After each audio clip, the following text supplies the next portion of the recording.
ஸ்ரீமத் கோவிந்த ராமானுஜா சரணோ சரணம் பிரபத்தே. ஸ்ரீமதே கோவிந்த ராமானுஜாய நமக. மார்கழி மாதம் திருப்பாவை நோன்பிலே இன்று நாம் 4வது நாள் நோன்பை நோட்டு கொண்டிருக்கிறோம். கடந்த 3 பாசரங்கள் மூலமாக பகவானுடைய 5 நிலைகளிலே 3 நிலைகளை ஆண்டாள் நாயச்சியார் நமக்கு காண்பித்து கொடுத்தார். பரத்துவம், வியூகம், விபவம் என்ற 3 நிலைகளை பார்த்தோம். அதாவது வைகுண்டத்திலே இருக்கக்கூடிய இருப்பு, திருப்பார்கடலிலே இருக்கக்கூடிய இறப்பு, இங்கே வந்து பிறந்து இல்லை இங்கே அவதரித்து இங்கே செய்த நன்மைகள் என்ற நிலையிலே 3 நிலைகளை பார்த்தோம். அதற்கடுத்தாற் போல அலிமலை கண்ணா என்ற பாசுரத்திலே அவன் அந்தரியாமியாக இருக்கிறான், எல்லா இடத்திலையும் நீக்கமர கலந்திருக்கிறான் என்கிற நிலையை இதில் ஆண்டாள் நாச்சியார் நமக்கு காண்பித்து கொடுக்கிறார். இன்றைய பாசனமானது ஆழிமலை கண்ணா ஒன்று நீ கைகரவேல் ஆழியுள் புக்கு முகந்து கொடு ஆர்த்தேரி ஊழி முதல்வன் உருவம்போல் மெய்கருத்து பாளியந்தோளுடை பற்பனாபன் கையில் ஆழிபோல் மின்னி வலம்புரிபோல் நின்றதிர்ந்து தாளாதே சார்ங்க முதைத்த சரமலை போல் வாழ உலகினில் பெய்திடாய் நாங்களும் மார்கழி நீராட மகிழ்ந்தேலோர் எம்பாவாய் என்கிற பாசுரம்.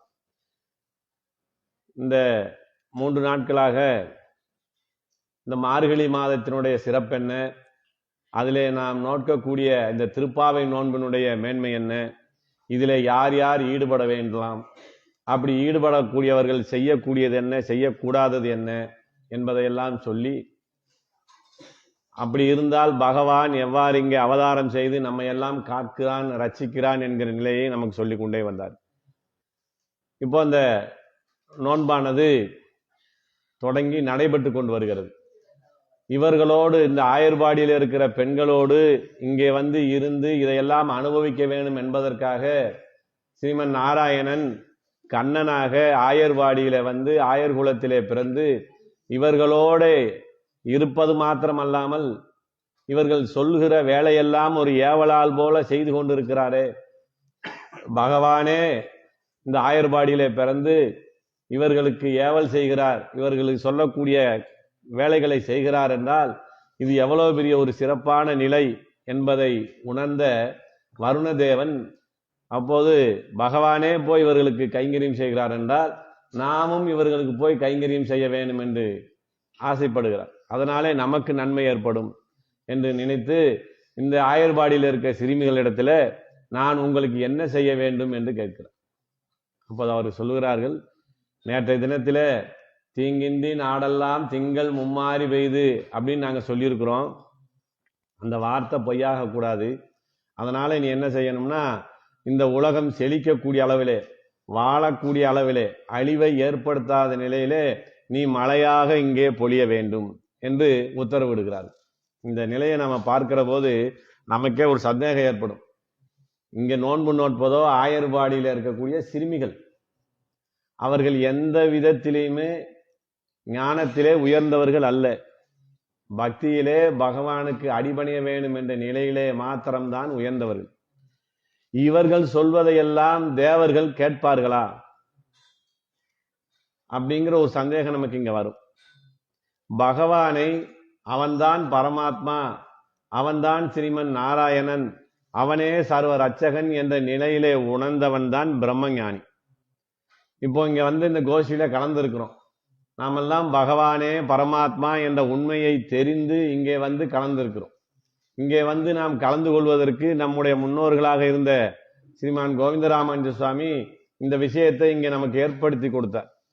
அவர் மூலமாக நாம் இந்த விஷயத்தை தெரிந்து கொண்டு அவர் எந்த வழியிலே இங்கே பின்பற்ற சொன்னாரோ அந்த நிலையவே நாம் இதுவரை தொடர்ந்து பின்பற்றி வருகிறோம்.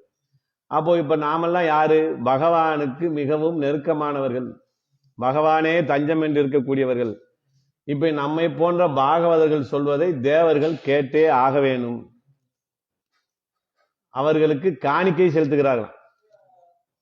நம்ம இந்த திருவாய்மொழி பாசுரத்துல சூழ்வீசும் பனிமுகில்ங்கிற பாசுரம், இந்த ஆத்மா பரமபதத்துக்கு போகிற போது அங்கே எவ்வாறு வரவேற்பு நடக்கும் என்பதை பற்றி தான் நம்மாழ்வார் சொல்லியிருக்கிறார். அப்போது எப்படி செய்யறாங்க? ஒவ்வொருத்தரும் பெரிய சந்தோஷப்படுறாங்க, இப்படி ஒரு உத்தமமான ஆத்மா வந்திருக்கிறேன். அவ்வாறு நாம் பகவானையே பரமாத்மா என்ற நினைவோடு அவரை தெரிந்து கொண்டு உண்மையை தெரிந்து அறிந்து கொண்டால் அவனே பிரம்மஞானி. அவனுக்கு தேவர்கள் காணிக்கை செலுத்துகிறார்கள். அவர்கள் சொல்வதை இந்த தேவர்கள் கேட்டே ஆக வேண்டிய ஒரு நிலை இருக்கிறது என்று வேதமே நமக்கு சொல்லுகிறது. இங்கே பிறந்த உயிர்கள் அனைத்தையும் எடுத்துக்கொண்டு போகக்கூடிய காரியத்தை செய்யக்கூடியவர் அதுக்குன்னு ஒருத்தர் நியமிச்சிருக்காங்க. யம தர்மராஜா என்று ஒருத்தர் நியமித்திருக்கிறார். அவர் காலையில எழுந்து தன்னுடைய தூதர்களை அனுப்பி இன்றைய தினத்தில் யார் யார் உயிரெல்லாம் கவர்ந்து வர வேண்டும் பாசக்கயிறோடு போங்க அப்படின்னு சொல்லுகிற போது போக சொல்லிடுவாராம். அப்புறம் சொல்லிட்டு அவங்கள மெதுவா கூப்பிடுவாராம். எப்படி கூப்பிடுவாராம்? சத்தம் போட்டு இங்க வாங்கன்னு கூப்பிட்டா கூட யாராவது கவனிச்சிருவாங்க அப்படின்னு கஞ்சாடையிலே கூப்பிடுவாராம். இங்க ரகசியமா வாங்க, ஒரு விஷயம் உங்ககிட்ட நான் சொல்லணும் அப்படின்னு மெதுவா கண்ணாசைப்பாராம். சரி, நம்மளுடைய தலைவர் கண்ணாசைக்கிறாரு அப்படின்னு சொல்லி அந்த யமதூதர்கள் பக்கத்துல போனா அவங்க காது கிட்ட போய் சொல்லுவாராம், நீங்க பூலோகத்துக்கு போறீங்க, அங்க ஸ்ரீமன் நாராயணனுடைய மதுசூதனுடைய பக்தர்கள் இருப்பாங்க, அவர்களிடத்துல உங்களுக்கு வேலை இல்லை, அவர்கள் இல்லாதவர்களை போய் பிடித்து வருவதுதான் உங்கள் வேலை. நீங்க தெரியாம கூட பாகவதர்கள் பக்கத்துல போயிடாதீங்க, நம்ம பதவிக்கு ஆபத்து வந்துடும். அது பரமபதத்திலிருந்து வைகுண்டத்திலே இருந்து பெருமாள் அங்கே ஆள் அனுப்புவார். அவர்கள் நேரே பரமபதத்துக்கு போயிடுவார். அதனால நீங்க போய் இவருக்கு ஆயுள் கணக்கு முடிந்தது, இந்த பாகவதரை நாம கவர்ந்து செல்லலான்னு போனா உங்களுக்கும் ஆபத்து எனக்கும் ஆபத்துன்னு மெல்ல ரகசியமா சொல்லுவார். அதுதாங்க பாசுரத்துல சொல்வார், திறம்பேன் மின் கண்டீர் திருவடிதன் நாமம் மறந்தும் புறந்தொழா மாந்தர் இறைஞ்சியும் சாதுவராய் போதுமீன்கள் என்றான் நமனும் தன் தூதுவரை கூவி செவிக்கு. தப்பி தவறி கூட அவர்கிட்ட போயிறாங்க. நாராயணான்னு சொல்றவங்க பக்கத்துல நீங்க இருக்காதீங்க, ஆச்சாரியனே தஞ்சம், நம்மளுடைய குருவே நமக்கு தஞ்சம் என்று இருக்கக்கூடியவர்கள் பக்கத்துல நீங்க போகாதீங்கன்னு சொல்லுவான். கூவி செவிக்குன்னு சத்தமோடு சொன்னா கூட ஏதாவது ஆபத்து வந்துடும்னு மெதுவா சொல்லுவாராம். அப்போ யமன்ல இருந்து தேவாதி தேவர்கள்ல இருந்து உண்மையான ஒரு பாகவதராக இருந்தால் அவர்களுடைய வார்த்தைக்கு கட்டுப்பட வேண்டிய நிலை இருக்கிறது. பகவானே தஞ்சம் என்று இருப்பவர்கள் சொன்னா அவங்க கேட்டுத்தாங்க. இலங்கையிலே சென்ற அனுமனுக்கு வாளிலே தீ வைக்க சொன்னான் ராவணன். சீதா பிராட்டி அங்க இருந்து கொண்டு அக்னி பகவானே நீ ஆஞ்சநேயனுக்கு சுடக்கூடாதுன்னு உத்தரவு போட்டாங்க இல்லையா, ஆஞ்சநேயருக்கு சுடல, ஆனா அந்த இலங்கை நகரமே எரிந்து போச்சு. அப்போ பகவானுடைய பக்தர்கள் சொல்வதை இந்த தேவர்கள் கேட்டே ஆக வேண்டும் என்ற நிலைமை இருக்கிறதா. அந்த தேவர்களுக்கெல்லாம் ஒரு பயம் இருக்குமா? எப்படிப்பட்ட பயம் இருக்குமா? நமக்கெல்லாம் தலைமையா இருக்கக்கூடியவர் ஸ்ரீமன் நாராயணன். அவரை தினந்தோறும் போய் ஒரு நமஸ்காரம் பண்ணா போதும், அவர் சந்தோஷப்பட்டுக்கிறார், பரவாயில்ல வந்துட்டேன் வணக்கம் வச்சுட்டேன் அப்படின்னு. ஆனா இந்த பாகவதர்கள் இருக்கிறாங்களே, அவர்களை பார்க்கும் போதெல்லாம் நாம் வணங்கி கொண்டே இருக்க வேண்டும். அவர்கள் பகவானுக்கு மிகவும் நெருக்கமானவர்கள், அவர் மனதிலே இடம் பிடித்தவர்கள். அதனால அவருக்கு என்ன செய்யணும்? பார்க்கும் போதெல்லாம் கும்பிடணும். ஒரு தேவரை பார்த்து கேட்கிறேன், என்ன சாமி ஒரு தடவை கும்பிட்டீங்களா? இல்லை இல்லை, உங்களை பார்க்கும் போதெல்லாம் கும்பிடுறேன் அப்படிங்கிற ஒரு மேன்மை பெற்றவர்கள் பகவானுடைய அடியவர்கள் என்ற சிறப்பை இந்த பாசுரத்திலே நமக்கு ஏற்படுத்தி கொடுக்கிறார்கள். அதைத்தாங்க சொல்றாங்க, அவன் தமர் எவ்வினையராகிலும் எங்கோன் அவன் தமரே என்று ஒளிவதல்லால் நமன் தமரால் ஆராய பட்டரீர் கண்டீர். பகவானே தஞ்சம் என்று இருக்கிற அவர் தமர் எவ்வினையராகிலும், பகவானுடைய அடியவர்கள் யாராக இருந்தாலும் சரி, அவர்கள் எந்த வினையை செய்திருந்தாலும் சரி, அவர்களிடத்திலே நமன் தமரால் ஆராயப்படீர் கண்டீர். அந்த ஆராய்ச்சிக்கு அங்க வேலை இல்லை. அஜாமிலன் ஒருத்தர் பெருமாளை கும்பிட்டதே இல்லை. அவர் உயிர் பிரிகிற நேரத்துல இந்த யமதூதர்கள் நிக்கிறாங்க. அது அவர் கண்ணுக்கு தெரியுது. தெரிஞ்சோ தெரியாமலோ பேரனுக்கோ மகனுக்கோ நாராயணான்னு பேர் வச்சிருக்கிறார். இந்த யமதூதனை பார்த்த பயத்துல நாராயணான்னு சத்தம் போடவும் யமதூதர் போயிட்டார். ஓ, இவர் பெருமாளுடைய பக்தர் போல இருக்கு, இவரை நம்ம பிடிக்க கூடாது. அப்படி கடைசி நேரத்துல கூட அந்த நாமத்தை சொன்னால் நம்மளை ரசிக்கக்கூடிய சக்தி இருக்கு. அப்ப தினந்தோறும் அந்த நாமத்தை நாம் சொல்லி கொண்டு வந்தால் நம் வாழ்விலே, நம்ம வாழ்வியல் நெறியிலே ஏற்படக்கூடிய துன்பங்கள் அனைத்தையும் நீக்கி கொடுக்கக்கூடிய சக்தி அவனுடைய திருநாமத்துக்கு உண்டு, பகவானுடைய அடியவர்களுக்கு உண்டு. அதான் சொல்றாங்க, பெருமாள்கிட்ட அபச்சாரப்பட்டாலும் மன்னிச்சிருவார், பாகவர்கிட்ட அபச்சாரப்பட்டா மன்னிக்கவே மாட்டார். தன் மேல ராவணன் அம்பு போடுகிற வரைக்கும் அவர் கோபமே வரல. ஆஞ்சநேயர் மேல அம்பு போட்டதுமே கோபம் வந்துருச்சு. இன்னும் ராவணனை விட்டு வைக்க கூடாதுன்னு முடிவு பண்ண. அந்த அளவுக்கு அவனுடைய அடியவர்களுக்கு அவ்வளவு மேன்மை இருக்கிறது என்றுதான் நமக்கு இங்கே வெளிப்படுத்துகிறார். புறத்தாழ்வான் ராமானுஜர் சிஷ்யன், ஆனா ராமானுஜரை விட வயதிலே மூத்தவர். அவர் இப்படி கோஷில உட்கார்ந்து இருக்கிற போது ஒருத்தர் கேட்கிறாங்க, சாமி, பிற தேவதாந்தரங்கள் பிற தெய்வங்கள் எல்லாம் சொல்றாங்களே, இதையெல்லாம் பார்த்தால் நீங்கள் எப்படி நடந்து கொள்வீர்கள் என்ற விஷயத்தை நீங்க சொன்னீங்கன்னா நாங்கள் அதே மாதிரி நடந்துக்கிறோம்னு கேட்டாங்க. அப்ப கூறத்தாழ்வார் என்ன சொன்னார்னா, எங்களைய பார்த்தா இப்படி நடந்துக்கணும், அவங்கள பார்த்தா நான் இப்படி நடந்துக்கிறவேன்னு சொல்லலை. நீங்க கேட்கிற கேள்வியே தவறு. நீங்க கேட்கிற கேள்வி சாஸ்திர விரோதம். நீங்க எப்படி கேட்கணும்? மற்ற தேவதாந்திரங்கள் உங்களை பார்த்தால் எப்படி நடந்து கொள்ளும்னு கேட்கணும். நீங்க மற்ற தேவதாந்திரங்களை பார்த்தால் எப்படி நடந்து கொள்வீர்னு கேட்கிற கேள்வியே தவறு. அதனால அவங்க எங்களை மரியாதையா பார்ப்பாங்க, அது எங்களுக்கு போதும். அது எதனால? ஒரு ஆச்சாரியனை அடைந்து பகவானுடைய அடியவர்களாக இருப்பதனாலே எங்களுக்கு ஏற்பட்ட இந்த சிறப்புன்னு. ஆக இவ்வளவு சிறப்பு இருப்பதனாலே தான் இந்த ஆயர்பாடியில நோன்பு நோக்கக்கூடிய இந்த சிறுமிகள் வர்ண பகவானுக்கே உத்தரவு போடக்கூடிய நிலையில இருக்கிறார்கள். வர்ண பகவானே தேடி வந்து நான் உங்களுக்கு என்ன செய்ய வேண்டும் என்று கேட்கக்கூடிய நிலை ஏற்படுகிறது.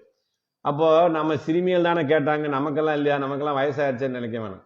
பகவானுக்கு எல்லாருமே குழந்தைகள் தான். 90 வயசா இருந்தாலும் குழந்தை தான், 9 மாசமா இருந்தாலும் அது குழந்தை தான். அதனால நம்மை போன்ற அடியவர்கள் உள்ளபூர்வமாக பகவானிடத்திலே சரணமடைந்து நமக்கு வேண்டியதை கேட்டால் நிச்சயமாக எந்த தேவதைகளும் அதை நிறைவேற்றி கொடுக்கும் என்பதில் மாற்று கருத்தே இல்லை என்பது இந்த பாசுரத்தின் மூலமாக ஆண்டாள் நாச்சியார் நமக்கு தெளிவுபடுத்துகிறார். அதான் சொல்றாங்க, ஆழிமலை கண்ணா. எப்படி சொல்றாங்க? ஆழிமலை கண்ணா. ஆழின்றது கடல். கடல் கம்பீரமானது, ஏகமானது, அலை ஆக்ரோஷமாக இருக்கக்கூடிய இடமாக இருக்கும். அப்படிப்பட்ட அந்த கம்பீரம் நிறைந்த வர்ண பகவானே என்று சொல்கிறார். ஆழிமலைக்கு அண்ணா. அப்படி கம்பீரமாக இருக்கக்கூடிய நீ ஒரு இடத்திலே மட்டும் பெய்யாமல் சக்கரமாக சுழன்று எந்த உலகம் அனைத்துக்கும் நன்மை ஏற்படக்கூடிய அளவிலே எல்லா பகுதியிலும் நின்று நீ பெய்ய வேண்டும். எல்லோரும் நன்றாக வாழ வேண்டும். ஒரு வைணவனுடைய எண்ணம் என்னவாக இருக்கணும்னா, நமக்கு துன்பம் செய்கிறவர்கள் கூட நன்றாக இருக்கட்டும் சொல்றதுதான் வைணவனுடைய வேலை. தன் கண் போவதற்கு காரணமாக இருந்த நாளூரானுக்கும் நல்ல கதி வேணும் என்று கேட்டவர் தான் கூறத்தாழ்வார். என் கண்ணு போறதுக்கு அவன் காரணமா இருந்தாலும் பெருமாளே நீ அவரை தண்டிச்சிடாதே, அவருக்கும் நல்கதி கொடு, ஒரு ஆத்மா நசிந்து போகக்கூடாது என்று நினைக்கக்கூடிய அளவில் இருப்பவர். அதனால அவங்க என்ன கேட்கிறாங்க, நீ மழை பெய்யறது ஏதோ நாங்க நோன்பு நோக்குறோம், எங்க ஊர்ல மட்டும் பெஞ்சு இந்த ஊர் மட்டும் நன்னா இருக்குன்னு நினைக்கக்கூடாது. இந்த உலகம் அனைத்துக்கும் நீ மழை பெய்து எல்லா பகுதியும் செழிப்பாக இருக்க வேணும் என்று கேட்கிறார்கள். அதான் ஆழிமலை கண்ணா.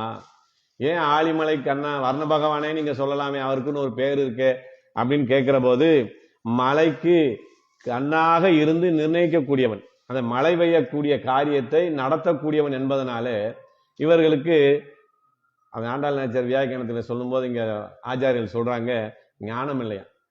வர்ண பகவானை கூப்பிட்டு உத்தரவு போடுற அளவுக்கு ஞானம் இருக்கு. ஆனா இந்த இடத்துல என்ன சொல்றாங்க, அவனை வர்ண பகவான்னு சொல்ல தெரியாம செய்யற வேலையை வச்சு சொல்றான். இப்ப நம்ம வீட்டுல வேலைக்கு வர்றாங்க, சமையல் செய்யறவங்களை எங்க சமயக்காரம்மா, அவங்களுக்கு பேர். தோட்டத்துல வேலை பார்த்தா தோட்டக்காரங்கம்மா அப்படின்னு நம்ம சொல்றோம். அப்படி செய்யக்கூடிய தொழிலை வைத்து சொல்வதனால அவன் மழை பெய்வதற்கான ஆதாரமாக ஒரு காரியகர்த்தாவாக இருப்பதனால ஆழிமலைக்கு அண்ணா அப்படின்னு அவன் செய்யக்கூடிய காரியத்தை இட்டு அழைக்கிறார். இவ்வளவுலாம் நீங்க சொல்ல வேண்டியதில்லை, நீங்க சொன்னா நான் மழையா பெஞ்சிடறேன், எங்கெங்க பெய்யணும்னு, அதான் உலகம் பூரா பெய்யின்னு சொல்லிட்டோமே அப்படின்னு சொல்லி இவங்க சொல்றாங்க. அப்ப சொல்றாங்க, இதை ஏன் உங்ககிட்ட சொல்றோம்னா, நாங்க நேரம் பகவான்கிட்டே சொல்லியிருக்கலாம், கண்ணா அந்த உலகம் பூரா நல்லா மழை பெய்யணும், அதுக்கு உண்டான ஏற்பாடு பண்ணுங்கன்னா அவர் உங்களுக்கு உத்தரவு போடுவார். ஆனா அவர் என்ன செஞ்சிருக்கிறார்னா, நிர்வாகத்தை பிரிச்சிருக்கிறார். உலகத்துக்கு அனைத்துக்கும் வித்தாக அவன் இருந்தாலும் கூட அவன் என்ன செய்கிறார், படைப்பு அப்படின்னு ஒரு பிரிவை ஆரம்பிச்சு, இது பிரம்மா நீ பார்த்துக்கோ, அழிக்கிற பிரிப்பா சிவனே நீ பார்த்துக்க அப்படின்னு ஒவ்வொருத்தரையும் விட்டுட்டு காக்கக்கூடிய பொறுப்பை தன்கிட்ட வச்சுக்கிட்டார். அது மாதிரி இந்த உலகத்துல வந்து பிறந்தவர்களுக்கு என்ன செய்கிறாரு, இந்த உயிர்கள் எல்லாம் கவர்ந்து வரணும்னா யம தர்மனை நியமிச்சு நீ பார்த்துக்க அப்படின்னு சொன்னது போல இந்த உலகமெல்லாம் செழிப்படைய வேணும் என்ற நோக்கத்திற்காக மழை பெய்யக்கூடிய காரியத்தை உன்னிடத்திலே கொடுத்திருக்கிறார். அதனால நாங்க என்ன செய்யறோம், நேரா உன்னிடத்திலே சொல்றோம், நீ செய்யலைன்னா அடுத்து நாங்க மேல இடத்துக்கு போவோம் அப்படிங்கிற நிலையிலே அங்கே அவரிடத்திலே சொல்லி ஆழிமலை கண்ணா, நீ என்ன செய்யணும்? புண்ணியம் செய்வதற்கு மாற்றம் பெய்யக்கூடாது. நல்லார் ஒருவர் உளரேல் அவர் பொருட்டு எல்லோருக்கும் பெய்யும் மழை அப்படின்னு சொல்லியிருக்கிறாங்க. அதனால நீ நல்லவங்க இருக்கிற ஊரா பார்த்தெல்லாம் பெய்யக்கூடாது. நல்லவங்களோ கெட்டவங்களோ அவங்க எப்படி வேணா இருந்துட்டு போட்டும். நீ செய்ய வேண்டிய தர்மத்தை சரியாக செய்ய வேண்டும். நீ பாவிகளாக இருந்தாலும் அவர்களுக்கு மழையாக பெய்ய வேண்டும், புண்ணியம் செய்தவர்களாக இருந்தாலும் அவருக்காக நீ மழை பெய்ய வேண்டும் என்று சொல்லுகிறார்கள். ஏன் அப்படி சொல்றாங்கன்னா, நாங்க பெருமாள்கிட்ட சம்பந்தப்பட்டவங்க மட்டும் நினைக்காதீங்க. பெருமாள் என்ன செய்வார்னா, ஒரு ஆத்மா வருதுன்னா விசாரணை நடத்துவாராம்.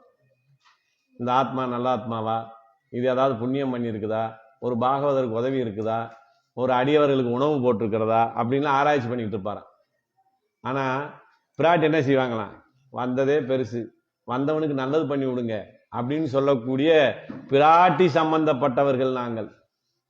இந்த ராட்சசிகளை எல்லாம் நான் ஹிம்சை செய்ய வேணும்னு சீதா பிராட்டிட்ட பெர்மிஷன் கேட்டார் ஆஞ்சநேயர். உங்களை 10 மாசம் தொந்தரவு பண்ணாங்கல்ல, இவங்களை ஒரு 10 நிமிஷம் நான் தொந்தரவு பண்ணிக்கிறேன், அனுமதி கொடுங்கன்னு சீதா பிராட்டா கேட்டார். அப்ப சீதா பிராட்டி சொன்னாங்க, ஆஞ்சநேயா, நீ சொல்லின் செல்வனாக இருந்தாலும் கூட அந்த குரங்கு புத்தி போகலையே.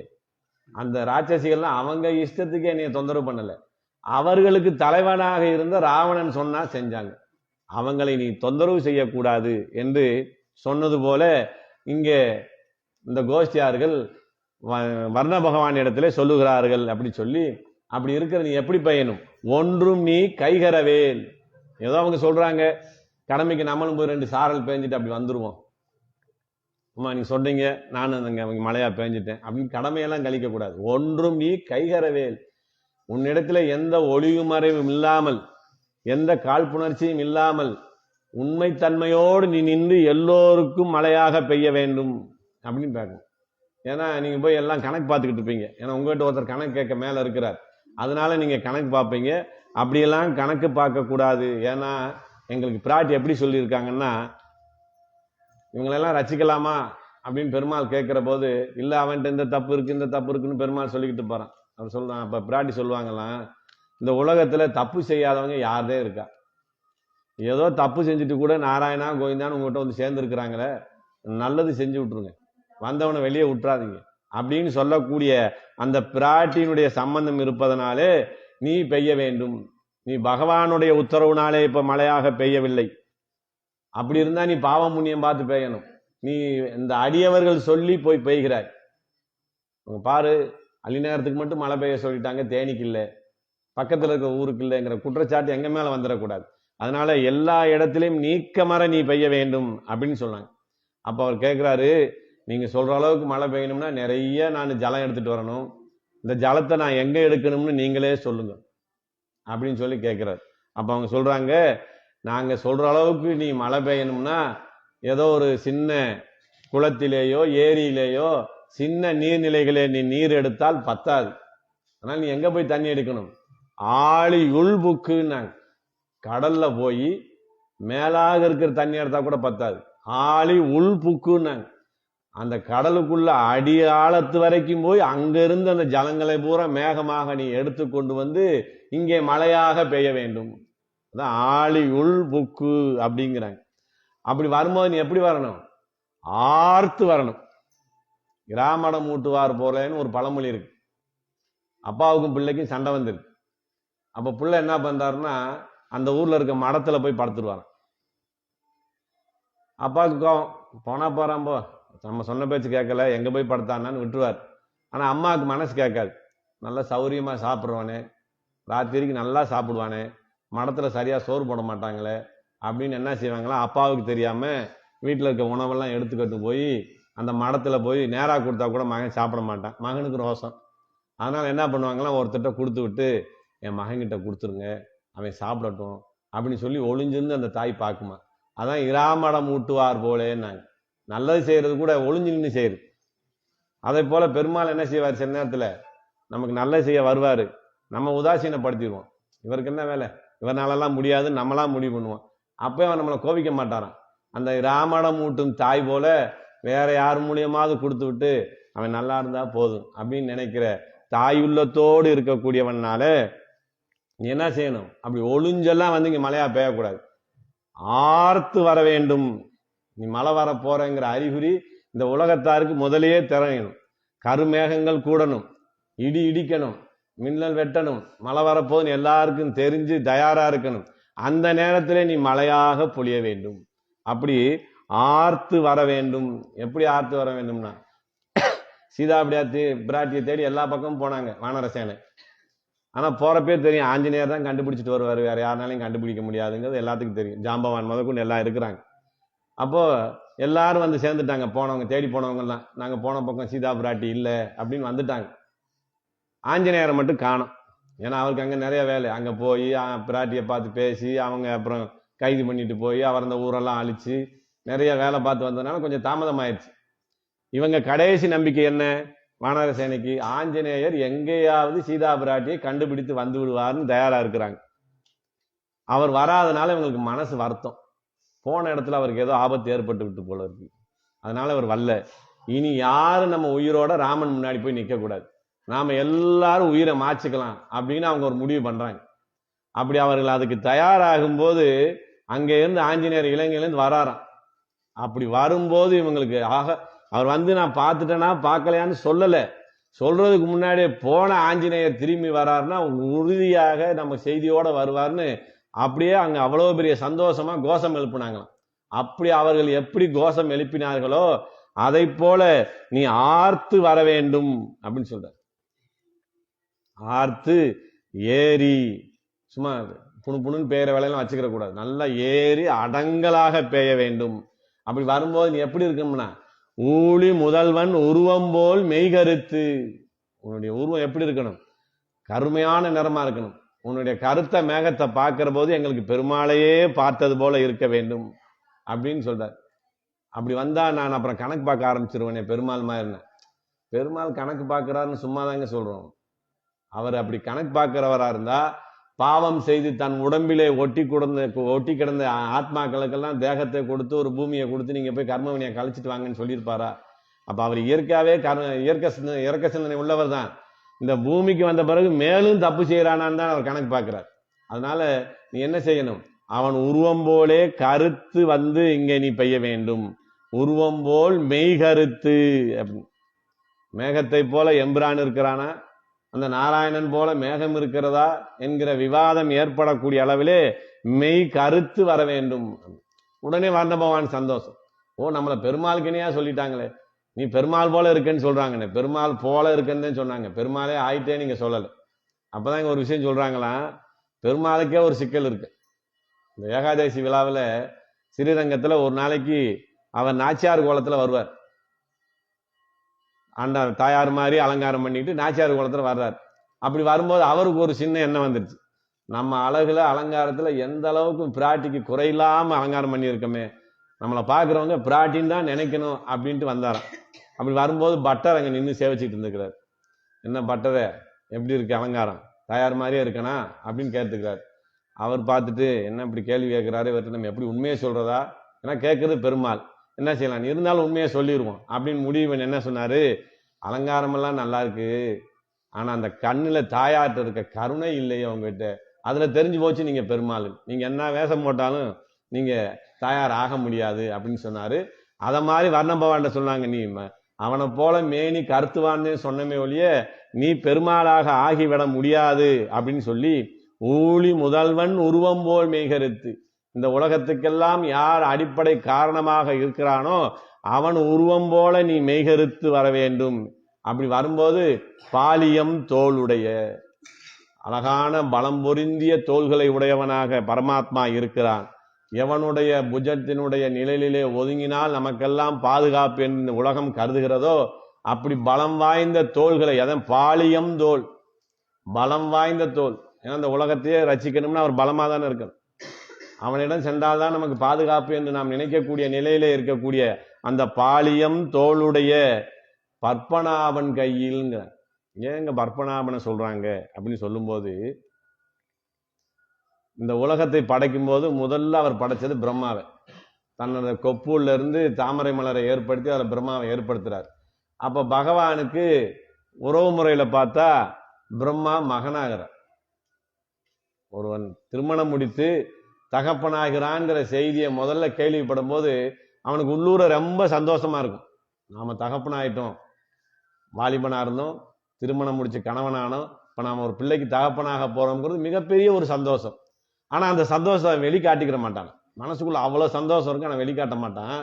அவனுடைய உறவினர்கள்லாம் கொண்டாடுவாங்களாம். எனக்கு பேரன் பிறக்க போறான், எங்க மகன் அப்பனாக போறான் அப்படிங்கிற சந்தோஷத்தை கொண்டாடுவாங்களாம்.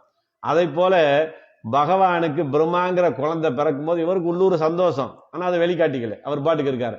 ஆனா அந்த சங்கு சக்கரத்துக்கு சும்மா இருக்க முடியல. நம்ம பகவானுக்கு ஒரு குழந்தை பிறந்திருக்கிறான், அது 4 முகத்தோட இருக்கிறான், பிரம்மாவா இருக்கிறான் அப்படிங்கிற சந்தோஷத்தை வெளிப்படுத்துவதற்காக அந்த சங்கும் சக்கரமும் தன்னுடைய வேலையை செய்தான். அந்த திருவாளி தக தக தகன்னு சொலிக்குது, சங்கானது நாதத்தை ஊது. அப்போ உலகத்துக்கு தெரிஞ்சு போச்சு, என்ன இது ரெண்டு இவ்வளவு சந்தோஷப்படுதுன்னா அப்ப பகவானுக்கு குழந்தை உண்டாயிடுச்சு, பிரம்மாங்கிற ஒருத்தர் பிறந்துட்டார் அப்படின்னு சொன்னாங்க இல்லையா. அந்த நேரத்துல அந்த சங்கும் சக்கரமும் எவ்வளவு சந்தோஷமாக மின்னலை ஒளியையும் சத்தத்தையும் ஏற்படுத்தியதோ அதை போல நீ ஆளி போல் மின்னி வலம்புரி போல் நின்றதிந்து வர வேண்டும். அதனாலதான் இங்க பற்பனாபன் சொன்னாங்க. பற்பனாபன் சொல்லும் போதே அவன் தகப்பன் மகன் உறவு வரும். பற்பனாபன்னா அந்த கொப்புல இருந்து அந்த தாமரை வந்த நிலையை சொல்வதனால இதையும் அங்கே நமக்கு ஆபகப்படுத்தி அந்த ஆளி போல் மின்ன வேண்டும், வலம்புரி போல் நின்று அதிர வேண்டும். உன்னுடைய அந்த பாஞ்சசன்யத்தினுடைய நாதத்தை கேட்டால் இந்த உலகமே நடுநடுங்கி போகும் சொல்றாங்க. அந்த சாங்க சாமானியமா பெருமாள் எடுத்து ஊத மாட்டாராம். அவர் அந்த பாஞ்சசன்யத்தை ஊதினார்னா அந்த தேவர்கள் எல்லாம் நடுநடுங்கி போவார்களாம். சிவனுடைய கையில இருக்க சூலம் அதுவா கீழே விழுகுமா. சூரியனுடைய சக்கரத்துல இருந்த தேர்ல இருந்த குதிரைகள்லாம் தன்னை போல ஓட ஆரம்பிக்குமா. அப்படிப்பட்ட கம்பீரமான அந்த பாஞ்சசன்யத்தின் ஒளி போல நீ இடி இடிக்க வேண்டும். அவனுடைய திருவாளியில இருக்கிற அந்த ஒளியை போல நீ மின்னலாக மின்னி வர வேண்டும் என்று கேட்கிறார். இதைத்தான் சொல்றாங்க, ஆளி போல் மின்னி வலமுறி போல் நின்றறிந்து தாளாதே. இப்படி எல்லாம் நாங்க சொல்லிட்டதுனால சரி நான் பெய்றேன், ஒரு மாசம் கழிச்சு வர்றேன் அப்படின்னு சொல்லிடக்கூடாது. நாங்க ஏற்கனவே பகவானை பிரிந்து மிகவும் தகிப்பில இருக்கிறோம், வேதனையில இருக்கிறோம், வருத்தத்துல இருக்கிறோம். எங்க மனதெல்லாம் குளிர்வதற்கு தான் நீங்க பெய்யணும். ஏன்னா இந்த திருப்பாவனம் நம்ம ஏன் செய்ய சொல்லியிருக்காங்க, இந்த ஆயர்பாடியில மழை சரியாக பெய்யவில்லை. அப்படி மழை பொழியாதனாலே தான் எங்களை திருப்பாவ நோம்புக்கு அனுமதிச்சிருக்கிறாங்க. நீ ஊடமாட வந்து மழை பெஞ்சுக்கிட்டே இருந்தாதான் எங்களை திருப்பாவ நோம்பு நடத்த விடுவாங்க. அப்படி நடத்தினா தான் நாங்க கண்ணனோட சேர முடியும். அதனால நீ என்ன செய்ய வேண்டும், தாளாதே, தாமதப்படுத்தாமல் உடனடியாக வந்து பெய்ய வேண்டும். எப்படி வரணும்னு கேட்டார். கஜேந்திர ஆழ்வான் முதனினுடைய வாயிலே அகப்பட்டு ஆதி மூலமே என்று அவர் கதறுகிற போது பகவான் எப்படி எழுந்து வந்தார், அரைகுலைய தலைகுலைய ஓடி வந்தார். ஆதி மூலமே தான் கூப்பிட்டார், நாராயணான்னு கூப்பிடலைங்க. கஜேந்திர ஆழ்வான் கூப்பிட்டதை நம்ம கவனிக்கணும். அவர் நாராயணா கோவிந்தா கிருஷ்ணான்னு கூப்பிடல, அப்படின்னா இன்னாருன்னு நமக்கு தெரியும். ஆதி மூலமே அப்படின்னு ஒரு பொதுவான பேர், இது யார சொல்றாருன்னு தெரியாது. ஆனா கஜேந்திர ஆழ்வான் ஆதி மூலமேன்னு தான் சத்தம் போட்டார். யாரும் அதுக்கு செவி சாய்க்கல. பெருமாள் என்ன பண்ணாராம், அந்த அனந்த சேனன் மேல படுத்திருந்தவர் அப்படியே எந்திரிச்சு ஓடுறாரு. ஓடும்போது ஆடை எப்படி இருக்கு, தலையில இருக்கிற முடி எப்படி இருக்குன்னு கூட பார்க்கல. அரைகுலைய தலைகுலைய வேகமா ஓடி வர்றாரு.